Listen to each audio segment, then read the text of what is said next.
We do have a warning this morning from the U.S. military about the new Joker movie. The new Joker movie, the FBI is warning moviegoers about the potential threat of violence. That There could be potential violence at theaters that are showing the film. Amy is here with more on this. And Amy, law enforcement take...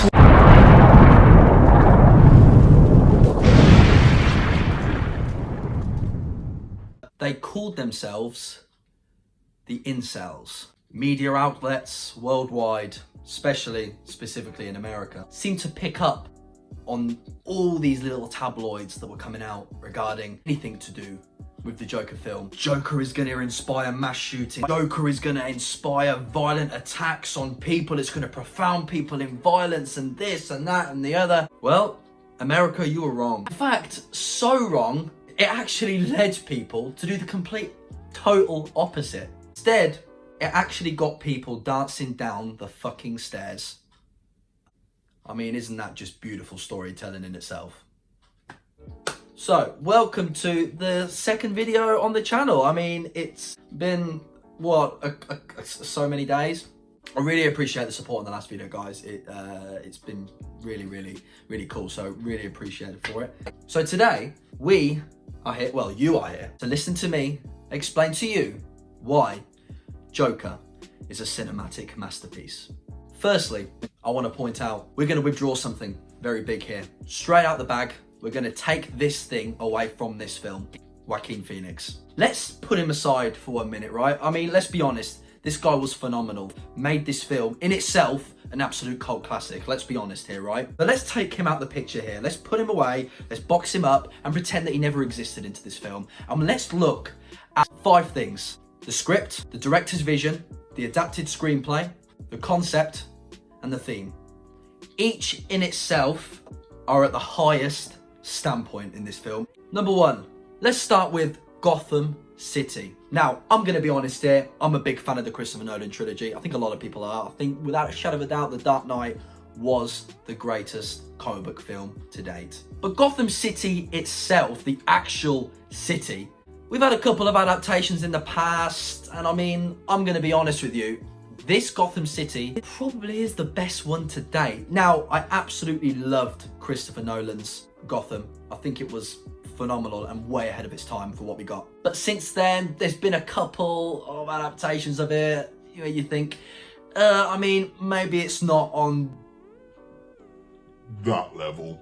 But with this adaptation of it, the director got it completely spot on. I mean, I'm going to be honest, it was dark, shallow. I mean, society were at its all-time low. I mean, even super rats infesting the cities of Gotham City. I mean, let's be honest, that just proves it all, right? So, in itself, when I originally watched the teaser trailer for this and I saw clippets of Gotham where it was going to be set, and that scene where Arthur Fleck is walking to Arkham State Hospital, I really thought, okay, now this is going to be pretty sweet. And it was really dark, gloomy, and yeah, quite shallow. It was perfect. What Gotham should be, right? Number 2, the script.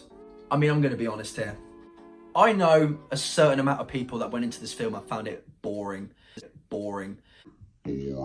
Now, I don't know what these people were going into this film expecting. I mean, what was it going to... It wasn't going to be the madman that is Joker, the clown prince of crime as we all know him, running around, shooting people, and absolutely embracing who he is. That's not what it's about. It's an origin story. It's a standalone movie regarding how the Joker became the Joker. Now, this is obviously not canon. This is not comic book canon. This is not the official way the Joker became who we all know of him, obviously, in today's world. This was a completely different rendition of it. The director came in, he thought, right, let's do something a bit different, and he sure as hell did. He blew it out of the park. And it's all regarding and all down to a very touchy and heavy subject with most viewers, and I mean a lot of people, because a lot of people do struggle with it. Mental illness. I absolutely adored how it was put out, how this character, we all knew at the start of the film, right at the start of the film, we knew who Arthur Fleck would have became. Now the beauty of it is, is that because this one guy struggles through mental illness, he keeps getting treated dirty, gets pounded down to the floor, and just society is not accepting who he is. He became someone he thought he would never be.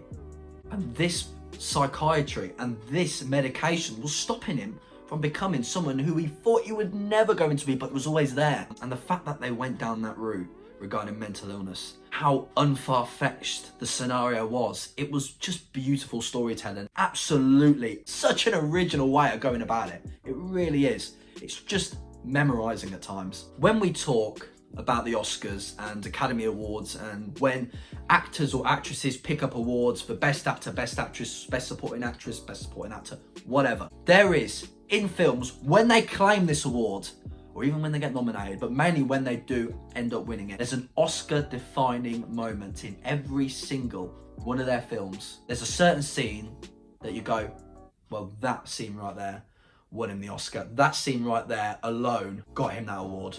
When we speak about Heath Ledger's Joker and when we speak about Joaquin Phoenix's Joker, you can't compare them. And these two actors that have portrayed this one character will go down the greatest two renditions of this one iconic character. Now here we have Heath Ledger in The Dark Knight. I'm going to just show you this scene right here. This, for me, is what won and defined Heath Ledger as the Joker, and for me, won him Best Actor. I don't want to kill you. What would I do without you? Go back to ripping off mob dealers? No. You complete me. And in this scene I'm going to show you is what personally I think won Joaquin Phoenix the Academy Award for Best Actor. How about another joke, Murray? No, I think we've had enough of your jokes. What do you get? I don't think so. When you cross I think a we're mentally done ill with your loner jokes. with That's a it. society that abandons him and treats him like trash! Call the police, I'll Gene. tell you what you get! Call the police. You get what you fucking deserve! Now, as you can see in those two scenes, they're very, very similar in one respect, the dialogue. Take Heath Ledger's Joker, for example. When they're in and sitting within that interrogation scene, Batman is trying to know the whereabouts of two people.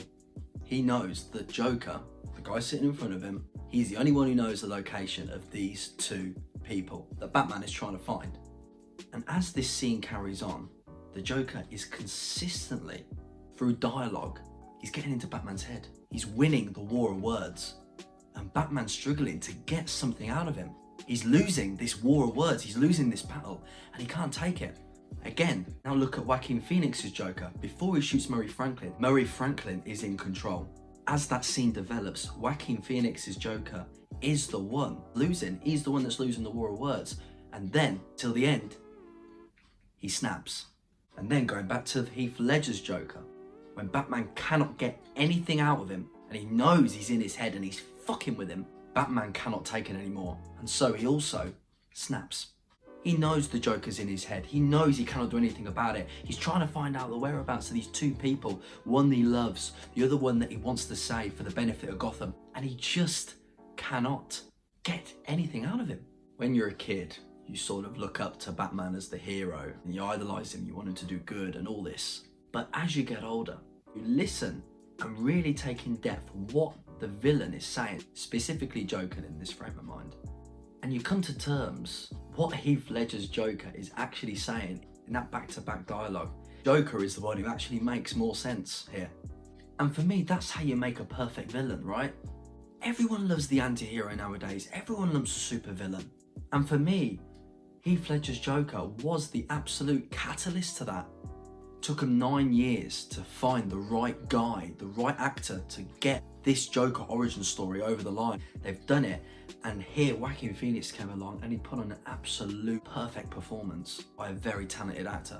Take this scene for example, where he's dancing down the stairs. The guy is just purely descending into madness. And then halfway through that scene, you think, this guy isn't Arthur Fleck anymore. He's becoming and embracing the Joker.